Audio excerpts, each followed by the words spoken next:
दोस्तों अक्सर लोग बोलते हैं कि हमारे पैसा नहीं टिकते, हमारे घर में पैसा नहीं टिकते। इसके कारण क्या है? देखिए, आदमी को रोटी, कपड़े और घर के अलावा सुख सुविधाओं से जुड़ी कुछ चीजों की जरूरत होती है, जिसके लिए वह दिन रात मेहनत करती हैं और उसे इकट्ठा करने की कोशिश भी करते हैं, जैसे कि पैसे। लेकिन कई बार कोशिश करने के बाद भी उसकी इच्छा पूरी नहीं हो पाती। तो ऐसे में व्यक्ति ज्योतिष शास्त्र का सहारा लेता है। बहुत से ज्योतिषों के पास जाते हैं कि वास्तव में जो पैसा कमाते हैं वो वास्तव में ठहर क्यों नहीं रहे हैं। तो देखिए, वास्तु दोष अगर किसी को लग जाए जीवन में तो उनकी बरकत नहीं होती। इंसान दिन रात मेहनत करते हैं, कई बार तो इतने ज्यादा मेहनत करते हैं, दौलत के चक्कर में अपने आप को भी बर्बाद कर लेते हैं। अगर पैसा कमा भी लेते हैं तो वास्तु दोष के कारण जेब में पैसा नहीं टिकता। जैसे पैसा आते हैं वैसे चले जाते हैं, खर्च बहुत अत्यधिक हो जाते हैं। आसान भाषा में कहें तो पैसा में बरकत नहीं होती। तो ऐसे में हम वास्तु शास्त्र के अनुसार कुछ ऐसे आसान उपाय बता रहे हैं, जिस उपाय को अपना करके अब आर्थिक समस्या से छुटकारा पा सकते हैं। अगर आपके साथ भी आपके जीवन में हो रहे हैं तो आप भी ये वीडियो हमारे वीडियो में बताए गए जो उपाय से जरूर फॉलो करें, आपको बहुत ही लाभ मिलेंगे। अधिकतर हमने लोगों को देखे हैं 80% लोगों के जीवन में कभी भी बरकत नहीं होती और इसके सबसे बड़ा कारण होता है वास्तु दोष और कमाई से ज्यादा अत्यधिक खर्चा। जी हाँ दोस्तों, कमाई से अत्यधिक ज्यादा आपके खर्चा होने लगे तो कभी भी आपके आत्म कल्याण नहीं हो पाते। तो आज इस वीडियो में मैं आप लोगों को कुछ जानकारी बता दूं, जिस जानकारी से आपके घर में भी धन स्थिर रहेंगे, लक्ष्मी स्थिर रहेंगे। जितने आप धन कमाएंगे केवल उसका 25% ही खर्चा होंगे, बाकी 75% आपके पास में रहेंगे, अर्थात स्थायी लक्ष्मी की प्राप्ति होगा। देखिए, कई बार जाने अनजाने में हमें वास्तु दोष लग जाते हैं, हमारे घर में वास्तु दोष लग जाते हैं, जिसका असर हमारे जीवन पर पड़ता है, नकारात्मक रूप से पड़ता है। इससे हमारे आर्थिक उन्नति नहीं हो पाती, मानसिक उन्नति नहीं हो पाती, यहाँ तक कि हम कई प्रकार के परेशानी में गुजरते हैं और इससे ज्यादा हमारे धन का नाश होते हैं, लेकिन हमें पता नहीं चलता। और जिंदगी में अचानक से इस तरह की समस्या इतने ज्यादा आ जाती हैं कि हमारे सब कुछ बर्बाद हो जाते हैं। अब इसके पीछे कारण भी कहे गए हैं, तो कुछ ऐसे नियम हैं, इनका फॉलो करना, क्योंकि वास्तु शास्त्र के नियम को नहीं मानेंगे तो कभी भी आपकी उन्नति नहीं हो पाएगा।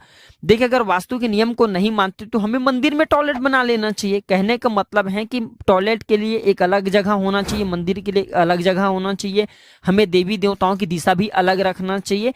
तो दोस्तों, वास्तु के नियम का पालन करना सभी लोगों को जरूरी है, तभी आपके अध्यात्म उन्नति होंगे, आपके घर में धन ठहरेंगे। आइए कौन सी नियम का पालन करें। तो दोस्तों, वास्तु शास्त्र के अगर नियम के पालन करें तो पर्स में फटे नोट और बेवजह की चीज, पुरानी जैसे बिल हैं, ये नहीं रखना चाहिए। पर्स में माँ लक्ष्मी का निवास होता है, धन पेटी में माँ लक्ष्मी का निवास होता है। धन पेटी है, इसमें पुराने फटे नोट हैं या फिर जैसे कि बिल हैं, किसी से आपने कर्ज लिए हैं, इस प्रकार की बिल नहीं रखना चाहिए। या फिर कुछ भी आप बिल बनवा करके ला रहे, इसे नहीं रखना चाहिए। इससे धन की देवी माता लक्ष्मी, गणेश जी, कुबेर जी, ये सब नाराज होते हैं। और इसी के साथ पर्स को कभी भी जूठे और गंदे हाथों से नहीं छूना चाहिए। धन पेटी में से भी जूठे गंदे हाथों से नहीं छूना चाहिए। पैसा जब आप गिनते हैं तो गलती से थूक लगा करके नहीं गिनना चाहिए। बहुत से लोग जो हैं पैसा गिनते वक्त थूक लगाते हैं। दोस्तों, ये छोटे छोटे जो हम जीवन में ये सब दिनचर्या को अपनाते हैं, हमें बहुत ही बर्बादी को ले चलते हैं। हमें पर्स में नोट अच्छे रखना चाहिए, फटे नोट नहीं रखना चाहिए। गलती से भी इन नियम का अगर आप अनदेखी करते हैं तो भारी नुकसान होते हैं। ज्योतिष शास्त्र की दृष्टि से देखें तो घर का ईशान कोण बहुत ही पवित्र स्थान होता है, इसलिए यहाँ पूजा घर बनाने की सलाह दी जाती है। ऐसे में भूल करके अगर ईशान कोण को आप गंदा रखते हैं तो बिल्कुल ही आपके घर से सुख, शांति और समृद्धि, ये सब चीजें छिन जाते हैं। ज्योतिष शास्त्र के अनुसार घर के अंदर कांटे वाला पौधा है या फिर दूध वाला पौधा है या फिर जहरीला पौधा है, ये नहीं लगाना चाहिए। लेकिन आजकल लोग क्या करते हैं, शो के चक्कर में, दिखावे के चक्कर में अपने घर के अंदर में ही कांटेदार पौधे हैं, दूध वाले पौधे हैं, जहरीले पौधे हैं, ये सब पौधे लगा लेते हैं। अगर आप लगाते हैं तो घर में जितने भी लोग होते हैं, सर्वप्रथम तो घर के लोगों के स्वास्थ्य के ऊपर में ये बुरी असर डालती हैं और ज्यादा से ज्यादा आपके घर परिवार के लोगों के स्वास्थ्य खराब हो रहे हैं तो आपके पैसा स्वास्थ्य ठीक करने में चले जाते हैं और ये धन को भी नष्ट करने का काम करते हैं। इसी के साथ गलती से भी बाथरूम और शौचालय के दरवाजे खुले नहीं रखना चाहिए। थोड़ा सा ध्यान से सुनना। बाथरूम के दरवाजे खुले रखते हैं तो आपकी सेहत बहुत ही नुकसान हो सकती है। और बाथरूम के दरवाजे खुले रखने से, क्योंकि इसके जो दुर्गंध होती हैं, इसके जो बाथरूम आप खुले रखते हैं तो इसके जो एक प्रकार की ऊर्जा इससे निकलती है, नकारात्मक ऊर्जा निकलती है, पूरे घर में फैलते हैं। और जिस घर में नकारात्मक ऊर्जा फैले, गंदे ऊर्जा फैले, ऐसे घर में माता लक्ष्मी स्थायी नहीं होती, माता लक्ष्मी ठहरती नहीं है। तो ऐसे घर का जल्द से जल्द माता लक्ष्मी परित्याग करती हैं। छोटे छोटे जानकारी इसलिए बता रहा हूं ताकि अब सब इन जानकारी को नोट करके रखे, भविष्य में इन जानकारी को करने से बचे। देखिए भाई, जानकारी हम आप लोगों को दे रहे, करना नहीं करना ये आपके ऊपर निर्भर करता है। लेकिन जब तक आप वास्तु के नियम को नहीं मानेंगे तब तक कि आपकी अध्यात्म उन्नति नहीं होंगी, इसलिए मानना भी जरूरी है। और अगर घर के झाड़ू को, इसे हम सब लक्ष्मी का प्रतीक मानते हैं, हम सब दिवाली में धनतेरस के दिन झाड़ू खरीदते हैं। अब क्यों खरीदते हैं? क्योंकि जो झाड़ू का संबंध होता है लक्ष्मी से होते हैं। तो घर के झाड़ू को हमेशा छिपा करके रखना चाहिए। झाड़ू को धन या फिर पूजन स्थान के पास रखना चाहिए, छिपा करके लोगों के नजर से रखना चाहिए। क्योंकि लोगों के नजर में दुआ और बद्दुआ, लोगों के नजर में अच्छे और खराब, ये दोनों प्रकार की शक्तियां होती हैं। झाड़ू कभी भी फट से हमें अपने आंखों से नहीं देखना चाहिए, झाड़ू हमेशा छिपा करके रखना चाहिए। झाड़ू को लक्ष्मी का प्रतीक माना जाता है, जैसे कि पैसे हैं, नोट हैं, इसे भी लक्ष्मी का प्रतीक माना जाता है। क्या अपने नोट को, क्या आप अपने पैसे को आप किसी को दिखाते हैं, दिखा करके रखते हैं? नहीं, बिल्कुल आप छिपा करके रखते हैं। तो कहने का मतलब है कि झाड़ू को भी धन का प्रतीक माना जाता है, इसे भी छिपा करके ज्यादा से ज्यादा रखना चाहिए।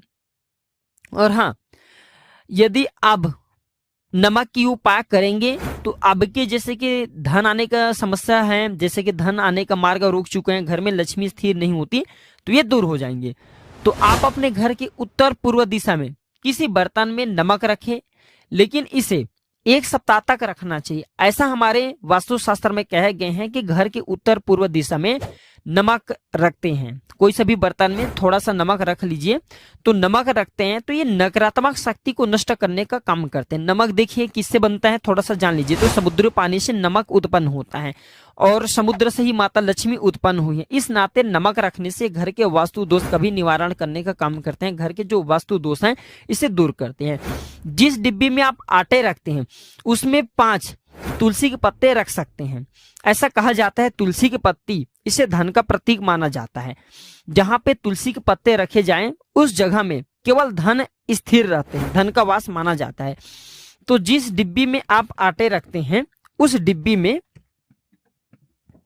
थोड़ा ध्यान से सुनिए, जिस डिब्बी में आप आटा रखते हैं उस डिब्बी में 5 तुलसी के पत्ते जरूर रखें। अगर आप चाहते हैं कि आपकी अध्यात्म उन्नति हो तब, या फिर आटे में 5 तुलसी के पत्ते को डाल करके आप आटे पिसवा सकते हैं, आप इसे खाइए, उन्नति बिल्कुल ही होता है।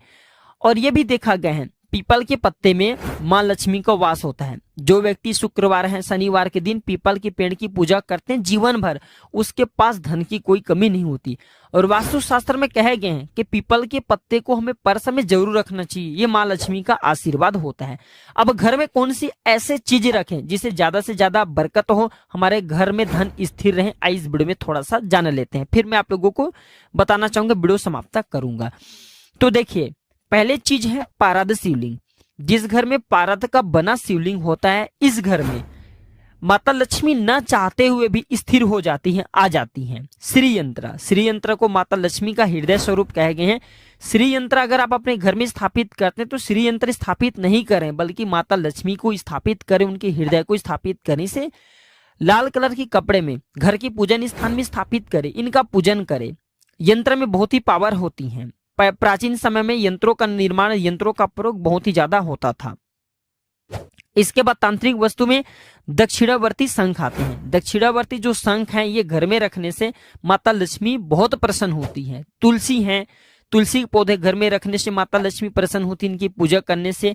और भगवान गणेश जी के जो नृत्य करते हुए जो स्वरूप कहे गए हैं, मूर्ति कहे गए हैं, नृत्य गणपति, आप इसे अपने घर में रखते हैं तो सभी प्रकार के शुभ लाभ एवं सभी प्रकार के सुख सुविधा शांति समृद्धि की प्राप्ति होती है। घर के मुख्य दरवाजे पर हल्दी से स्वास्तिक बनाना भी चाहिए। ऐसा बोला जाता है प्रत्येक पूर्णिमा या फिर प्रत्येक एकादशी दिन, क्योंकि भगवान नारायण और माता लक्ष्मी प्रत्येक मनुष्य के द्वार में आती हैं। तो अगर घर के मुख्य दरवाजे पर हल्दी से स्वास्तिक बनाया जाए, चाहे आप एकादशी को बना लीजिए, चाहे पूर्णिमा तिथि को बना लीजिए, लेकिन प्रत्येक पूर्णिमा प्रत्येक एकादशी में बनाना चाहिए। तो इससे लक्ष्मी स्थिर होती है, माता लक्ष्मी प्रत्येक मनुष्य के द्वार में ठहर जाती हैं। और दोस्तों, घर के मुख्य द्वार पर हो सके तो स्वास्तिक बनाते हैं, लेकिन घर के मुख्य द्वार पर 1 लोटा जल जरूर रखना। ऐसा माना जाता है घर के मुख्य द्वार में आपको अगर 1 लोटा जल और उसमें 1 गुलाब डाल करके रखते हैं तो माता लक्ष्मी बहुत प्रसन्न होती। माता लक्ष्मी सोचती है कि मेरे आगमन के लिए रखा गए हैं। एक और उपाय बता रहा हूँ, अंतिम उपाय बता रहा हूँ। ये उपाय आपके लिए बहुत ही रामबाण साबित होंगे, फायदेमंद साबित होंगे और लक्ष्मी स्थिर भी रहेंगे। तो सुपारी को भगवान गणेश जी का प्रतीक माना जाता है और हम किसी भी पूजन पाठ अनुष्ठान करते हैं तो उसमें हम सुपारी का प्रयोग करते हैं। गौरी गणेश निर्माण करने के लिए ऐसा भी माना जाता है सुपारी को अभिमंत्रित किया जाए, जिस भी देवता के मंत्र से अभिमंत्रित किया जाए उस देवता की शक्ति आ जाती है, उस देवता की समस्त शक्ति आ जाती है। तो सुपारी को अगर आप अपने दाहिने हाथ में रखते हैं, पुरुष हैं, और ओम गम गणपते नमः इस प्रकार के मंत्र का जाप करते हैं 1008 बार, तो भगवान गणेश जी की समस्त शक्ति आ जाती है। लक्ष्मी मंत्र का जाप करते हैं ओम श्रीम श्री नमः, तो लक्ष्मी जी की शक्ति आ जाती है। ओम नमो भगवते वासुदेवाय इस मंत्र का जाप करते हैं तो भगवान नारायण की शक्ति आ जाती है। ओम दुम दुर्गाय नमः इस मंत्र का जाप करते हैं तो माता रानी की शक्ति आ जाती है। तो जिस भी देवी देवताओं के प्रति आपकी आस्था है, विश्वास है, उस देवी देवता का 1008 बार सुपारी को रख करके आप मंत्र जाप कीजिए, लेकिन घी का दीपक सामने में जलाना है और इसके बाद इसे लाल कलर की कपड़े में लपेट करके आप जो है आप इसे अपने तिजोरी में रखिए। ऐसा माना जाता है जो सुपारी कोई साधारण चीज नहीं होती। हम हिंदू धर्म में पूजन पाठ करते हैं तो इसका ज्यादा से ज्यादा इसलिए प्रयोग करते हैं। सुपारी व्यक्ति के दुर्भाग्य नाशक कहे गए हैं। व्यक्ति के जो जैसे कि अध्यात्म उन्नति नहीं हो पा रहे हैं, व्यक्ति के जीवन में परेशानियां आ रही हैं, तकलीफ है, ये तकलीफ नाशक कहे गए हैं, दुर्भाग्य नाशक कहे गए हैं और ये ज्यादा से ज्यादा ये आपके घर में सौभाग्य बढ़ाने का काम करते हैं। तो आज भी बहुत से लोगों को आपने देखा होगा अपने तिजोरी में सुपारी रखते हैं। अब ऐसा क्यों करते हैं? क्योंकि सुपारी रखने से ज्यादा हमारे घर में धन में वृद्धि होती है, हमारे घर में सुख शांति का वास होता है, ज्यादा से ज्यादा हमारे अध्यात्म उन्नति होते हैं।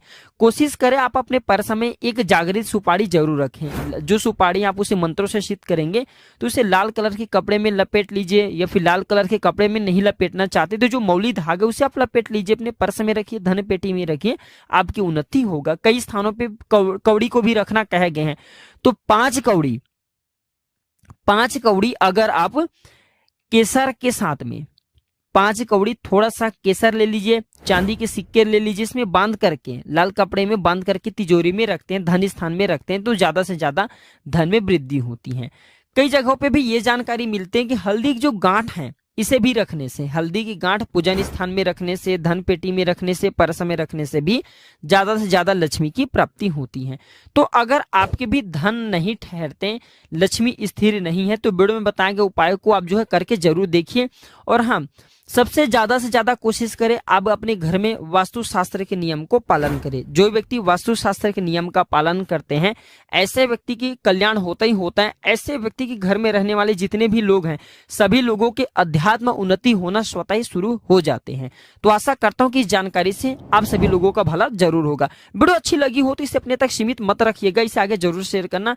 छोटे छोटे जानकारी अगर आप किसी को शेयर करते हैं तो ये लोगों को काफी मदद करते हैं, लोगों के लिए काफी हेल्पफुल साबित होते हैं।